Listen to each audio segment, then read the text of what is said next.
Eu quero te dizer que a chamada para o evangelho é urgente, não dá mais tempo de esperar. E vou te fazer uma pergunta: você é um adorador ou um consumidor? A palavra fala em João 4:24 que Deus é espírito e importa que aqueles que o adorem em espírito e em verdade. Cristo Jesus, quando esteve presente aqui na terra, ele se incomodava muito com a hipocrisia dos fariseus, que eram os mestres religiosos, que conheciam profundamente da lei, mas já traziam para as suas instituições uma importância muito maior para os seus dogmas, para o seu pragmatismo religioso, de querer sempre o resultado final das coisas, ao invés de se importar com o amor pelo qual havia sido construída a própria lei, porque Deus é amor, e Deus, desde o tempo de Davi, compungia seu próprio coração quando havia sinceridade no arrependimento de alguém e a busca por um relacionamento. E o Velho Testamento dá diversos exemplos disso, de Abraão que se relacionou com Deus, de Moisés que se relacionou com Deus, de Daniel que se relacionou com Deus, Davi se relacionou com Deus. E Cristo, quando encontra aqueles mestres religiosos que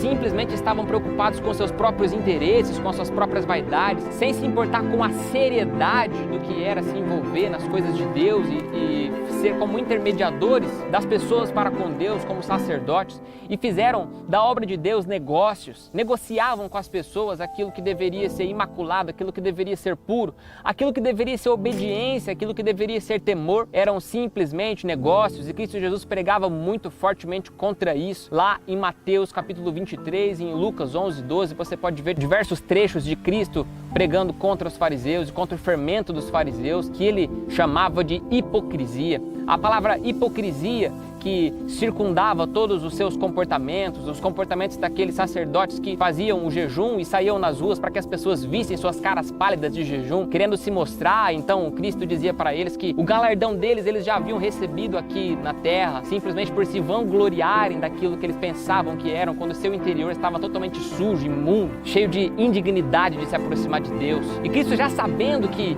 havia essa corrupção nos homens, aconselhava os discípulos que se tornariam apóstolos a continuarem pregando da forma correta. E aqui está o início da nossa leitura da mensagem de hoje, que é em Mateus 10, no versículo 26 em diante. Portanto, não temais, nada há escondido que não venha a ser revelado, nem oculto que não se torne conhecido. O que vos digo no escuro, dizei-o na luz, e o que escutais ao ouvido, pregai-o sobre os telhados. Não temais os que matam o corpo e não podem matar a alma. Temei antes aquele que pode destruir no inferno tanto a alma quanto o corpo. Não se vendem 2 passarinhos por uma pequena moeda? Nenhum deles cairá em terra sem a permissão do Pai, e até mesmo os cabelos das vossas cabeças estão todos contados. Não temais, pois, mais valeis vós do que muitos pardais. Todo aquele, porém, que me confessar diante dos homens, eu confessarei diante do meu Pai, que está nos céus. Mas todo aquele que me negar diante dos homens, eu o negarei diante do meu Pai que está nos céus. E esse conselho de Cristo é para que os discípulos permanecessem sendo corajosos, porque pregar contra a religiosidade naquele tempo era um crime imperdoável, era o crime pelo qual os apóstolos morreram, o crime pelo qual Cristo foi condenado para a crucificação. Todos eles seriam mesmo perseguidos por continuarem pregando a verdade de Cristo, que era pregar o amor, amar o próximo como a ti mesmo e a Deus sobre todas as coisas, e também permanecer pela busca com o Espírito Santo. Cristo já sabia de tudo que haveria de vir e continuava encorajando os discípulos para que eles continuassem pregando a verdade.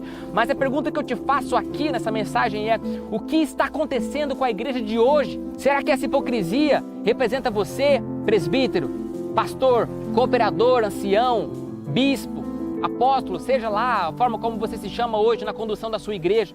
A pergunta que eu te faço é: você é um discípulo que representa Cristo na sua palavra, com o evangelho cristocêntrico, cuidando da sua igreja, dando palavra de misericórdia, estando pronto em ensinar, estando pronto em admoestar, como está escrito em Timóteo 3:4? Ou você é mais um hipócrita que está fazendo negócios com as coisas da obra de Deus? Ou você é simplesmente alguém que utiliza a ferramenta de estar diante de um público para querer ter poder, para se mostrar melhor do que alguém? Quem é você? O Espírito Santo te faz essa pergunta através dessa mensagem: quem é você? E se você não representa uma liderança religiosa aqui ouvindo essa mensagem, eu quero te perguntar também: o que você significa dentro da igreja a qual você frequenta? Porque se a igreja a qual você frequenta, há nela pastores e pregadores hipócritas, como essa palavra condena, pessoas que, ao invés de atender esse chamado de Cristo aqui, de pegar aquilo que aprenderam no escuro e colocar sobre os telhados na luz para que todo mundo visse, todo mundo ouvisse, ao invés de fazerem isso, pregam os seus próprios interesses para agradar a igreja e para se se manter como um cargo de destaque. Se você está numa igreja que acontece isso e você aceita isso, então você não é um adorador, você é um consumidor, porque é você quem está dando audiência para um evangelho corrompido, um evangelho de que não é o evangelho de Cristo Jesus, porque o evangelho de Cristo Jesus é um evangelho de misericórdia, de amor e de transformação de conduta. A tua busca pelo Espírito Santo para se transformar e ser uma pessoa melhor a cada dia deve ser constante.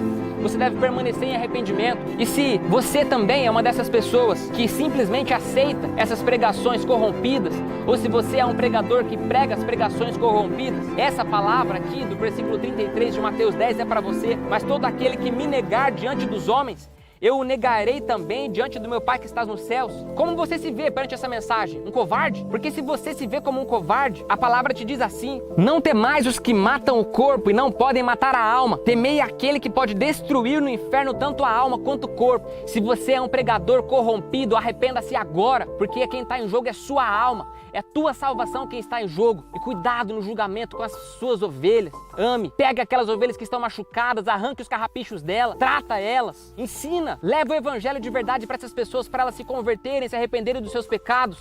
Mas antes se arrependa do teu. Se há algum medo na tua pregação por causa de congressos e reuniões ministeriais, com medo de corromper a hipocrisia que já está estabelecida, você está errado. Você tem que lutar contra a hipocrisia e pregar a verdade de Cristo, mesmo que, num termo popular, a sua cabeça role dentro da sua instituição religiosa que não permite a quebra dos padrões religiosos para que se pregue o evangelho verdadeiro. Aceita agora o evangelho de Jesus na sua vida e se transforme como um pregador. Pregue a verdade. Caso contrário, você é o cumprimento da profecia do apóstolo Pedro na segunda epístola, no capítulo 2. Houve também entre o povo falsos profetas, como entre vós haverá também falsos mestres, os quais introduzirão encobertamente heresias destruidoras, negando até o Senhor que os resgatou, trazendo sobre si mesmos repentina destruição, e muitos seguirão as suas dissoluções, e por causa deles será blasfemado o caminho da verdade. Entenda, se você nega a palavra de Cristo, se você retém aquele conhecimento que você tem das Escrituras e o aprendizado que você teve com alguém que te ensinou com amor, para aparecer na frente de uma multidão e não pregar a verdade de Cristo, você está corrompido e você está blasfemando o caminho da verdade. E você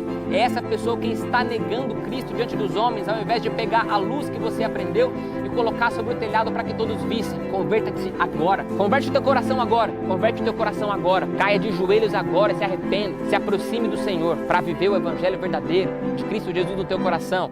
E para que as pessoas que se aproximarem de você possam ser salvas pela palavra da verdade. Não retenha a palavra da verdade. Deus te abençoe.